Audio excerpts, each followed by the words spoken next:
So hello guys, welcome to Second Life, and today I have a special guest. Basically, he is my teacher or guide, we can say. So I met him here in Raj Yoga Center. If you want to know more about Raj Yoga, please Google it. Okay. Hello Niranjan. Hi Dinesh. Yeah, his name is Niranjan. I forgot to say. You have any pet name also? I do from my Niru? parents, but Niru is fine. Yeah, Niru is good. What do your parents call you? No one calls me that anymore, even my parents. But I used to be called Chutpu as a child. Ah, Yeah, but yeah, I but think we it can't doesn't call it that. any, it doesn't fit anymore. Niranjan's fine or Niru if it's too long. Okay. Yeah. So, where are you from? So I'm born in Mumbai, Okay. and I've grown up in Dubai. Most of my life I was there. Okay. From about the age of 4, I did my schooling. Okay. And now I've been in Germany for the past 8 years. Oh, nice. So, which place you like the most? Mumbai, Dubai, or Germany? Uh, oh, that's a hard one. I think they all have their specialities. And yeah, I don't think I can pick one, but there are a lot of things that I'm fond of about Mumbai, like the rains. Um, I like the relatively the warmer weather over there.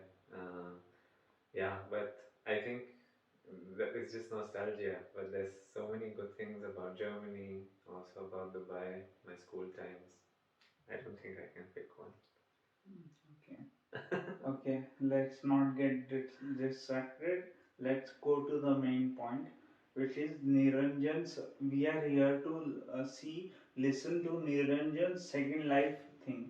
Okay, like when your second life started, everyone has some or other thing where we tend to have changed your life drastically. Yeah. Some incident. Yes. So, what would you like to share with us? Okay. So yeah, as I was sharing with you earlier, there are many such incidents or steps. Um, but one thing that comes up quite often is um, how comfortable I am with who I am. And there was this one aspect in my life that for a very long time I wasn't comfortable with because society wasn't comfortable. Many people in society or cultures I lived in were not comfortable with it, and so I suppressed it for a long time. In fact, I denied it for a very long time, and that was my sexuality. I uh, I was naturally fond of the same sex. So I was naturally fond of men from a young age, and um, I yeah, I think at that age you don't even tend to think about these things so much. It's just something that is happening. It's something you kind of go along with, go along the flow. And I didn't even know that this was a thing because most of my friends, I used to go to a boys' school. Most of my friends were starting to get, at the age of 13 or so, get interested in women. And so I thought, okay, this should also happen with me. And so when they were sharing stories, I would also listen to them, and I would also try to have the same interests as them, but it was clearly not there. At the same time, parallelly, I was developing interest in men, or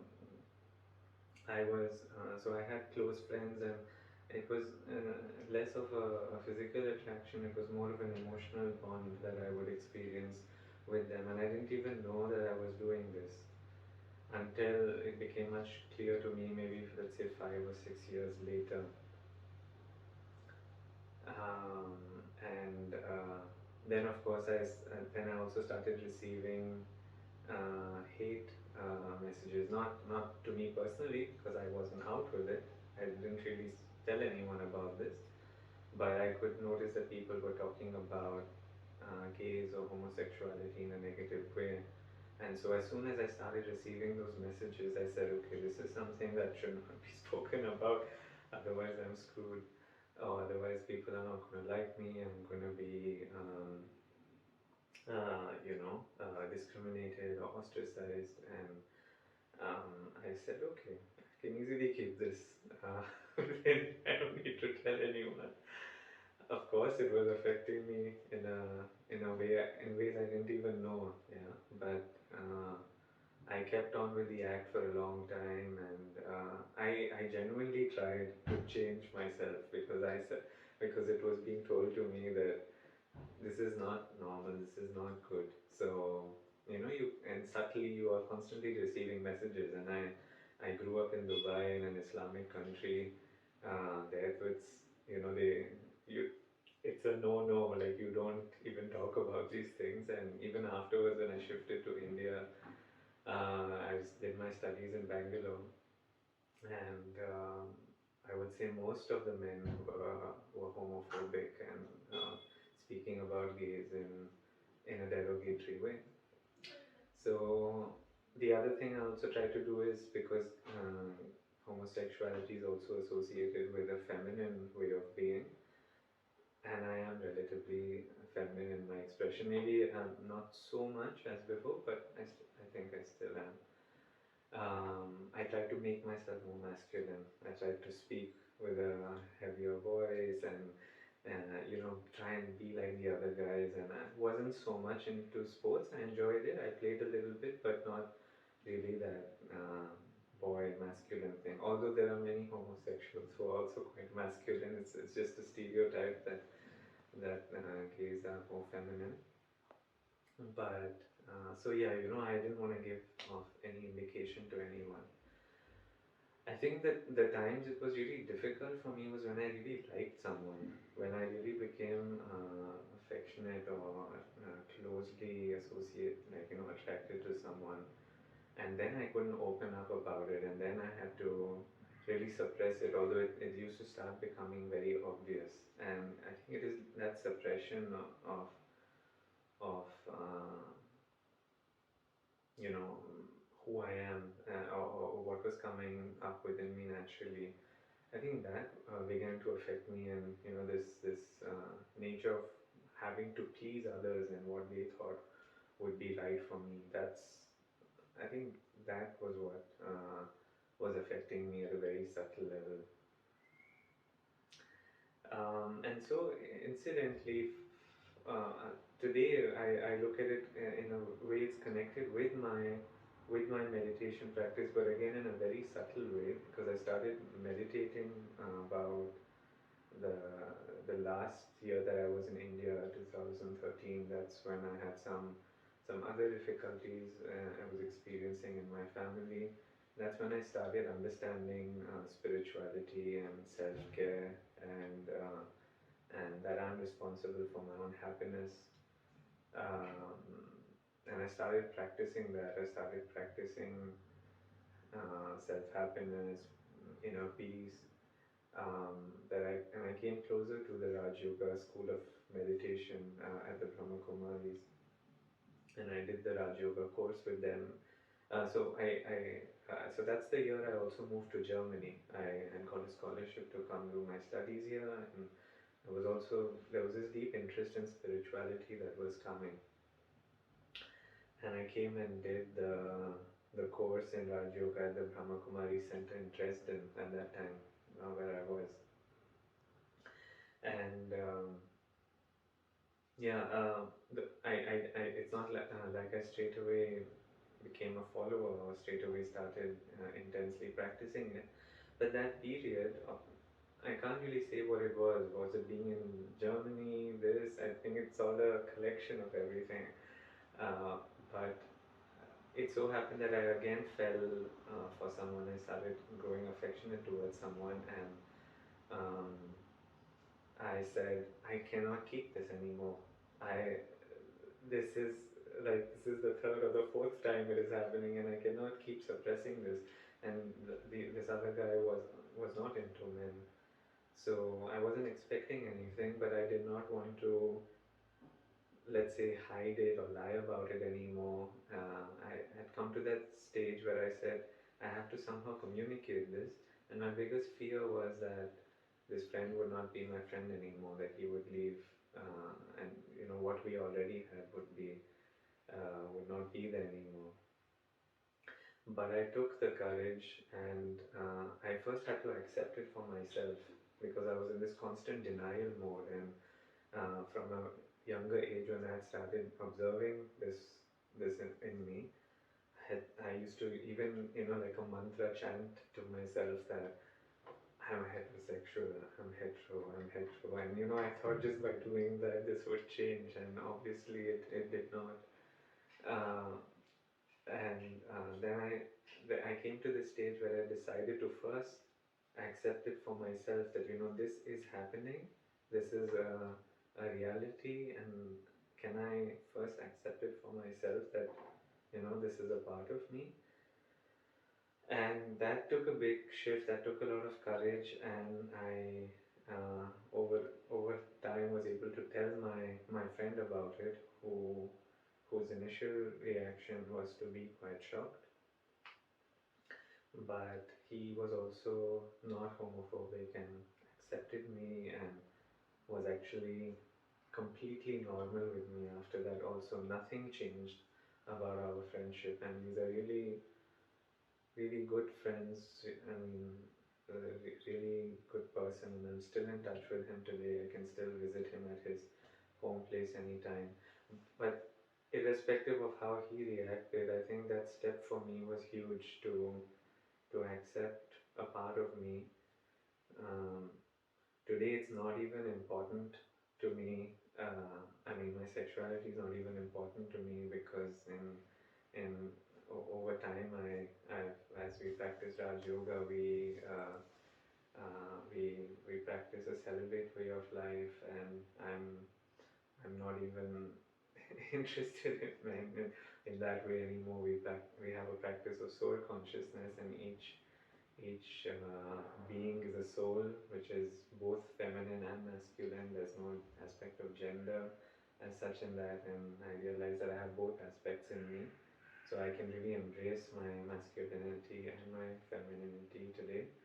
But that first step of self-acceptance, I think it goes a long way in my life today. So even 7, 8 years now after that, there are many such phases, many such things which came up within me where I could notice I'm in two lives, or I'm wearing masks, and I've not accepted something. I still feel like I have to put on a mask somewhere to please other people, or to be a certain way that I'm not actually. And I keep going back to that and becoming comfortable with who I am. And uh, it's an ongoing it's an ongoing journey, but that was a big shift in my life. Well, that was a big thing. Even we all go through something, uh, but I have no more questions because this is very emotional even for me. Because I also have been through some childhood which was very, you know, like this only similar, but not exactly this. But yeah, we all go through something. So I guess my message is to those people who teases other people for something or other thing. So please remember that we also have some feelings, we also feel bad. So whenever you tease someone, no, please think about it, what will it affect. Okay. Yeah. Any do you want to say anything to our audience? To the audience, yeah, uh, I think today we are really we are missing on a lot of uh, qualities or jewels that are within us, like love, and I'm talking about really spiritual love, where a love which is constantly giving, which is where there's no condition, no bounding that I give you this and you give me that.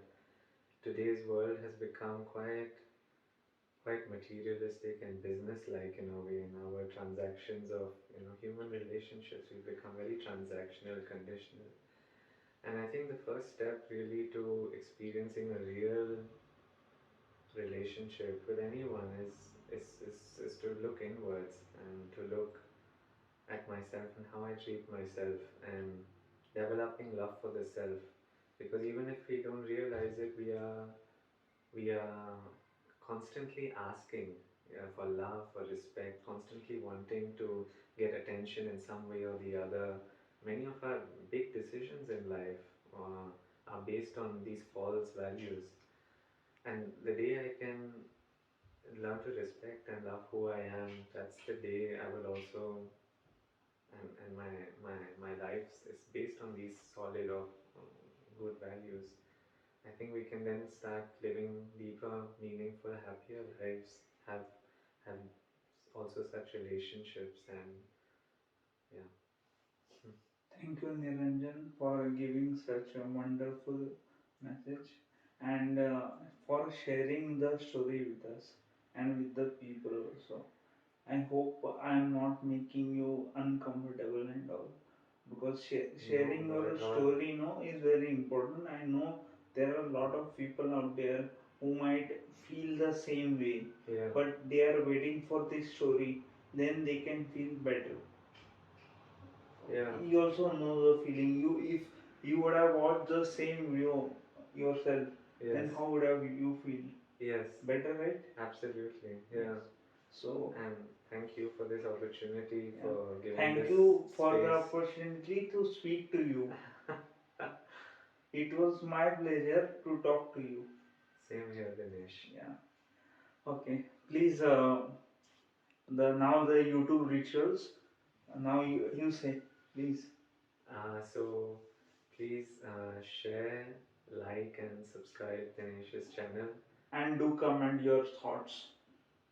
Yes, please. We are looking forward to hear from you. Shanti. Om Shanti.